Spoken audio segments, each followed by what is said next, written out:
In today's tech video, we've got a quick and handy guide on how to change the language on your Westinghouse Smart TV. So let's dive right in.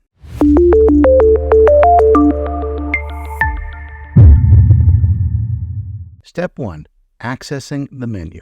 First things first, grab your remote control and press the menu button. This will take you to the main menu where you can make the changes. Step 2. Navigating to language settings. Now let's navigate to the settings option. This might be under General, System, or Preferences, depending on your TV model. Step 3. Selecting language. Now look for Language or Language Settings. Once you find it, select it, and it'll reveal the available languages. Step 4. Confirming language change. After selecting your preferred language, your TV might ask you to confirm the change. Confirm it, and then you're good to go. And there you have it, folks. Changing the language on your TV is that simple.